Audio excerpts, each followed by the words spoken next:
Well, I joined the Royal Navy in 1960, and I specialised in microwave warfare.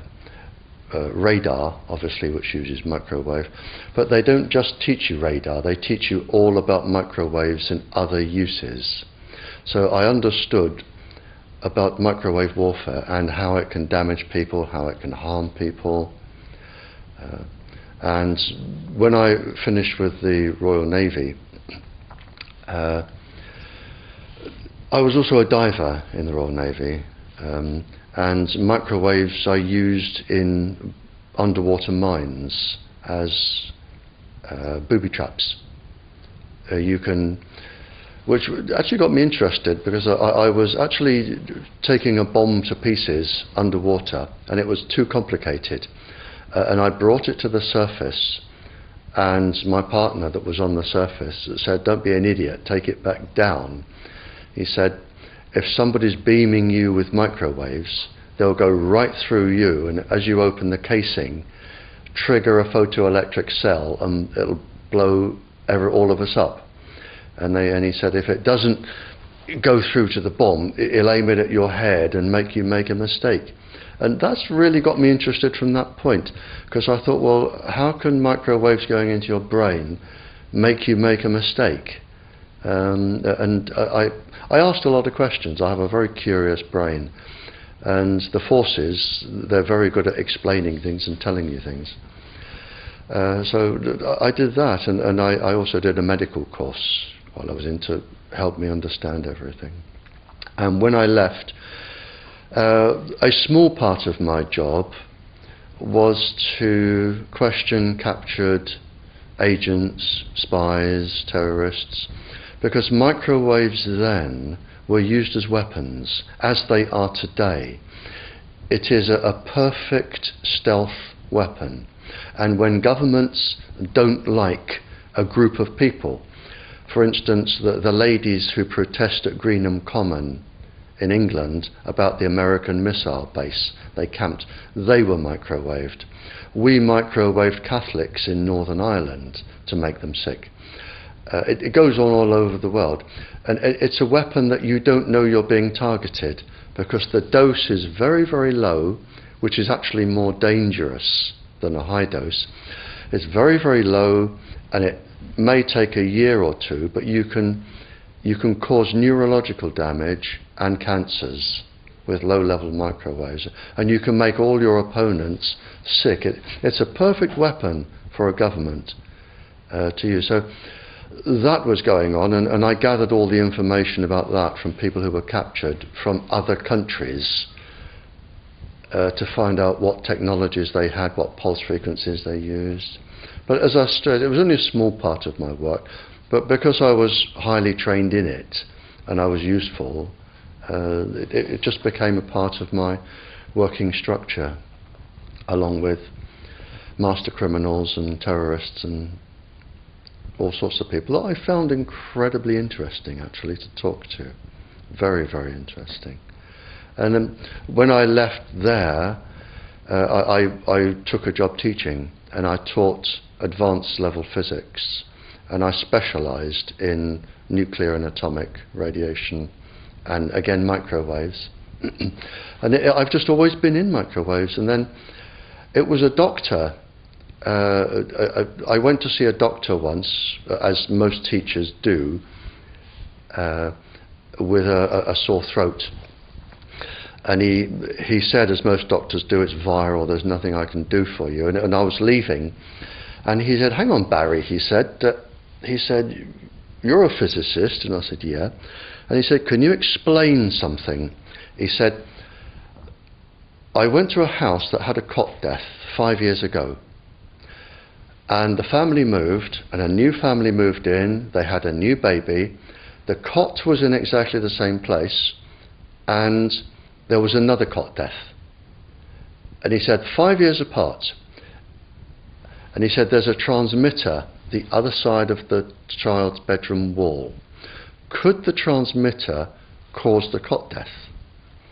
And I said, "I don't know." I said, "But I'll look into it." And then I found that microwaves were involved, and I knew what microwaves did. And a while later, I went back to the doctor, I wrote a paper on it, and I said, there's your answer. Microwaves can cause cot death by 2 or 3 different mechanisms. There's your answer. And then, for some reason, he told somebody who told somebody, and people started phoning me up and writing to me, saying, can you explain this, or can you help with that? I've never actually asked anyone if I can do anything. They always come to me. And then the police came to me and said, we're getting this new Tetra airwave system, we don't understand what's happening. Can you read all this scientific rubbish and just put it into Janet and John and tell us? And I said, of course I can. So that was published, and since then it's snowballed and snowballed and snowballed, and now I receive up to 1,000 communiques a week from various countries, various people, and I can't handle it. So, and I'm here now because somebody asked me to come here. Wi-Fi, I think anyone who puts Wi-Fi into a school should be locked up for the rest of their life. I really do. I think they're not fit to walk on the surface of this planet because they haven't looked at the research, and whatever incentive they have, it is not worth the genetic problems that parents are going to face with their children when they're born. And if you think of a single parent, a mother, who has a genetically deformed child, that particular mother will feel guilty because she gave birth. She will feel guilty, and she will be worried every single second of every single day for her life. She will worry that the child won't marry. If the child can marry, she'll worry that the children will carry the disease, which they will. She will worry when she dies who will take care of them. So you are condemning both the family and the children to a lifetime of absolute hell. And this is already published. It is available to look up. It's what I call intentional ignorance.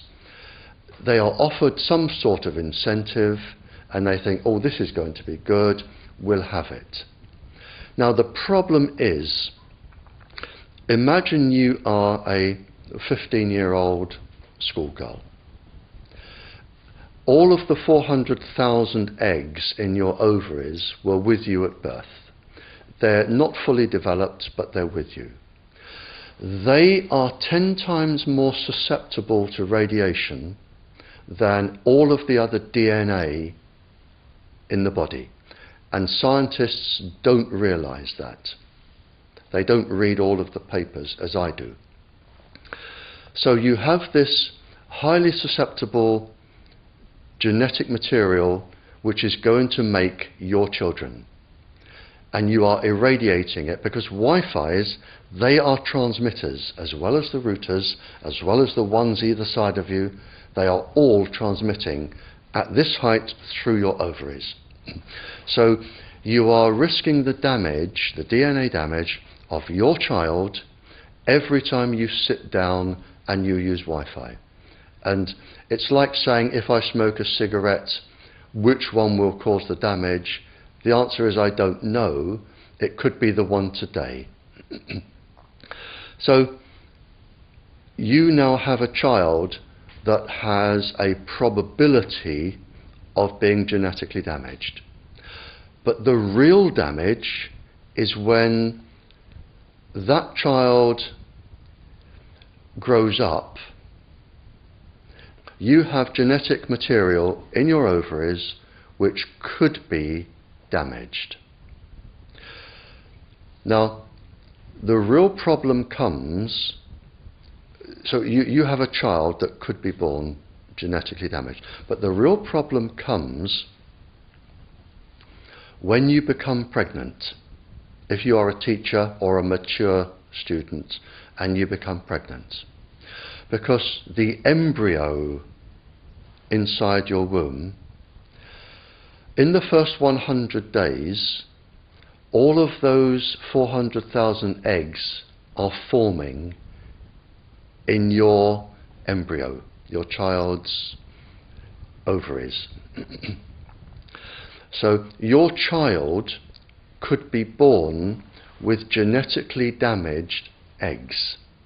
And the main thing about the eggs in the ovaries of your child is that they have absolutely no protection. It hasn't been developed yet. We have a natural protection against microwaves. It was developed since the Stone Age against thunderstorms and massive amounts of radiation coming into our body. But in your embryo, your uterus, in the fetus, where your child is developing for the first 100 days, in the ovaries, the eggs do not have that protection. So they are at maximum risk from radiation. And for the first month or so, you wouldn't even know you were pregnant. You wouldn't even be taking precautions. That is the main danger area. So you give birth to a daughter, but her ovaries are now contaminated. She may be normal, she may be genetically damaged, but her ovaries are at the most risk. So when your daughter grows up and she becomes pregnant and has a baby, this is where one of these eggs will be fertilized and come out. So the real damage here is your grandchildren. That is where it is going to show most. And we already see this in animals that have reproductive cycles of a year or 2 years or 3 years. We're already seeing this, and it has been published by veterinary schools and vets and scientists, so we know this happens. And it's also been documented in the Cold War, when women were deliberately microwaved. So we know it does happen. The documents are there. And what you're risking by putting Wi-Fi into schools is the future generations of all of these girls. But it gets worse, because this particular DNA, the mitochondrial DNA inside you, and the DNA inside you, the mitochondrial DNA, you can trace unchanged to your mother, her mother, her mother, right the way back to the beginning of the human race in Africa, the Stone Age. You can trace your ancestors, if you could, right back to the very first lady. It is unchanged, the mitochondria. And that is being unchanged in your children, which means if you damage it, your child could be genetically damaged, then her child, and her child, and her child, forever. You are condemning the future generations of every single child until there are no more lines left in the female in your family. You must stop. A female must stop producing children for this to stop.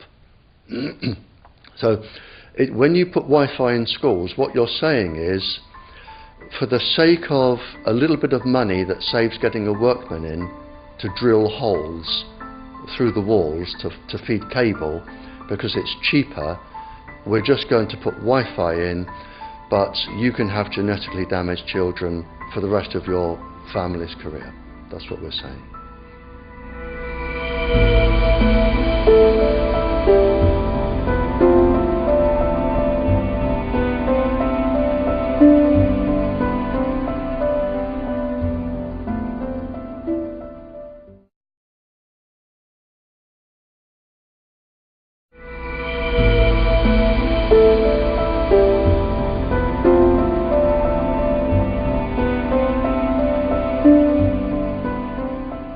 How about the animal and plant kingdom and the environment? How has that been affected? This is a major problem, because when you look at the DNA inside our genes, the 4 bases of the DNA are exactly the same in every single living species, everyone.